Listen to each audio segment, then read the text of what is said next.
आदरणीय काका, नंदूभाऊ, राजूभाऊ, राजाराम बापू आणि बसलेले आमचे मित्रतुल्य कमल काका गुजराती, आदरणीय लोकेश काका, डॉक्टर लोकेश पाटील, बरीच मंडळी खाली बसलेली आहे आणि ज्यांना संगीतातलं काही समजत नाही आमच्यासारखे असे वर बसलेले आहेत आणि जे संगीताचे धडे आणि पाठ ज्यांनी गिरवले आणि संगीतामध्ये एक नाव ज्यांनी मिळवलं त्या मंडळींचं मी चोपडा नगरीमध्ये अतिशय हार्दिक स्वागत करतो.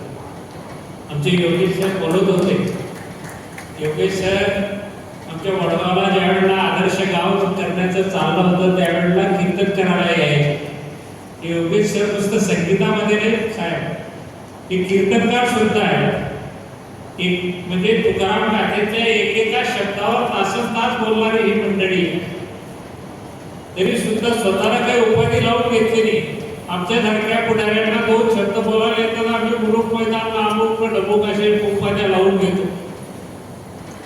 त्या तुकोबरायांनी एवढे गाथा लिहिली, त्यांनी सुद्धा नम्रपणे त्या गाथेमध्ये लिहिलं आहे. हे मी बोललोच नाही, हे जे मी लिहिलं हे मी लिहिलंच नाही.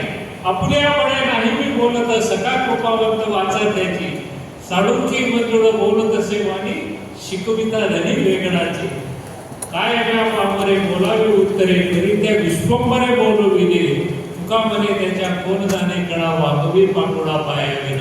असं एकेका शब्दावर बोलणारी एक माणसं आहेत आणि संगीतातलं त्यांचं एक योगदान, एक महान काम. पुण्याहून आलेली मंडळी, संभाजीनगरहून आलेली मान्यवर, हे सर्व मान्यवरांना ऐकण्यासाठी आम्ही या ठिकाणी आलेलो आहोत.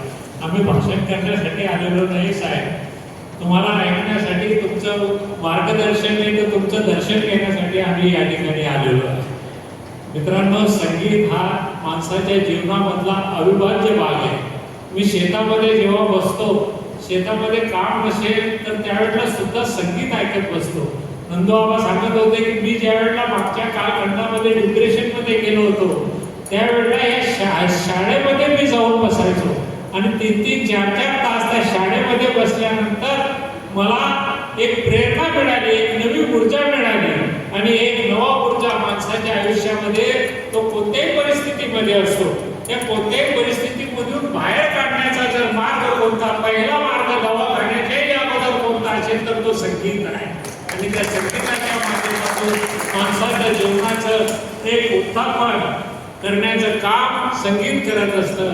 विद्यार्थ्यांचंही मी या ठिकाणी स्वागत करतो. अनेक मान्यवर या ठिकाणी आलेले आहेत, आपल्या साऱ्यांचं स्वागत करतो.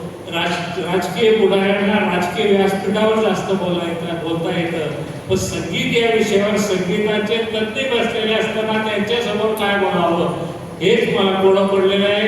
मी आपल्या साऱ्यांना या निमित्ताने स्वागत करून शुभेच्छाही देतो आणि इथेच थांबतो. जय हिंद. धन्यवाद आबासाहेब. संगीत